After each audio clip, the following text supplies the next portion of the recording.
Hi, I'm Mark with Crown & Caliber, and welcome to Hidden Gems.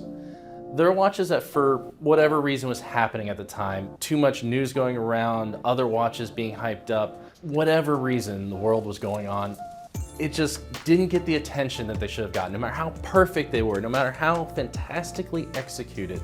And this is the perfect example of that. This is possibly one of the best watches I have ever had my hands on. It's the Lange Sohne Odysseus.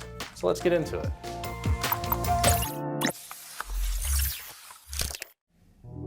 Before we get into the watch, let's get into the history of the brand. It's our first time looking at a Lange Sohne. So Lange is named after Ferdinand Adolf Lange. Born in 1815, Lange decided from an early age to get into watchmaking. And after getting out of watchmaking school, he actually worked for a watchmaker who studied under Breguet himself. So when Lange decided to set up his own watch company, he did not just set up a watch company. He wanted to set up the best watch company. And he did so with the help of the German government.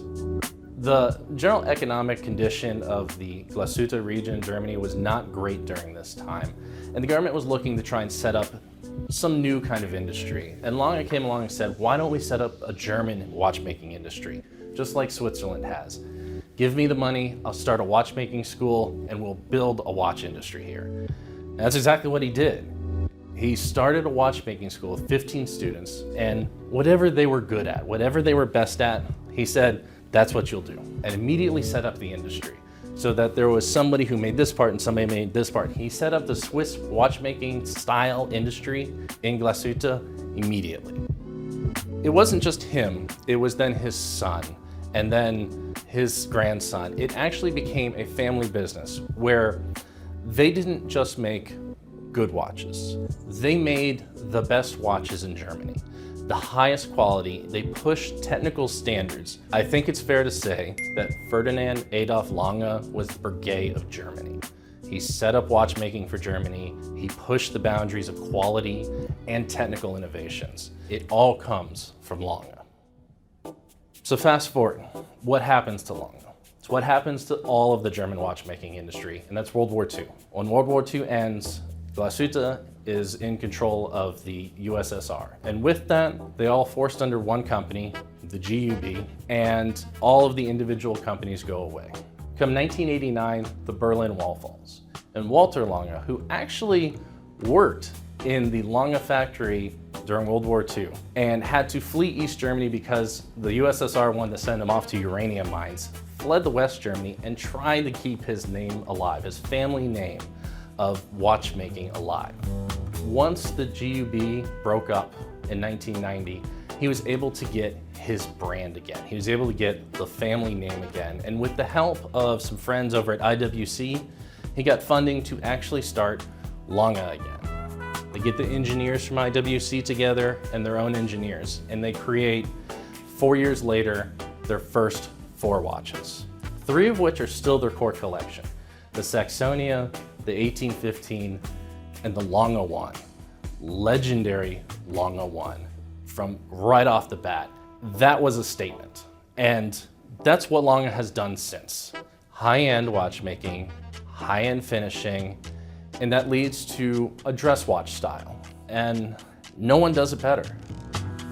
Now that brings us to the Odysseus. First things first, the Odysseus doesn't get the attention because it came out in October 2019. The Nautilus starts to be talked about being discontinued. The Royal Oak is still coming out with multiple models that get all the attention. The steel sports watch is a bit saturated. And on top of that, the world's kind of looking at other news. So come early 2020, when this watch was starting to hit stores, there's also a whole host of other problems. Production delays are starting to happen. There's shipping delays starting to happen. Generally, it was just harder to see the watch. And if you can't see a watch, it's hard to get excited about it. I was fortunate to actually be at a boutique in early 2020 and with nobody around, was able to spend some time talking with the salesperson and got to see everything Lange has to offer. They brought out the special edition Deadbeat Seconds. They brought out the brand new Zeitwerk Date. They brought out the special tourbillons. They brought out all of the things from the back safe that you just hope to be able to see one day. And even then, after all of that, finally, they were able to say, you know what? I got this one thing that I bet you're gonna really love. And that was the Odysseus. It's the only watch that they even said, please don't take pictures of it though, because it's that special of a watch. Holding it in person for the first time is when I realized this is an iceberg watch. You think what you see is what you get. That's the initial impression. But really, it's all beneath the surface. It is so much greater than the sum of its parts. The details on the watch, everything that goes into it, it blows you away. Yes, it looks good in pictures, but not the way it looks in person. It is a different animal in person. Lange made a sports watch that looks like a Lange.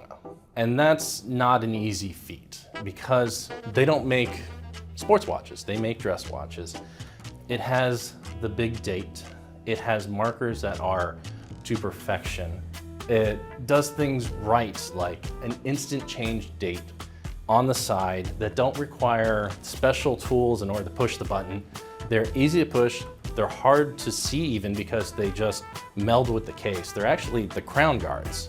And it has the sub-seconds on the 6, which you don't usually see a sub-second on a sports watch. But here it's a little oversized. They mark every second. It actually makes it very easy to read the seconds on it.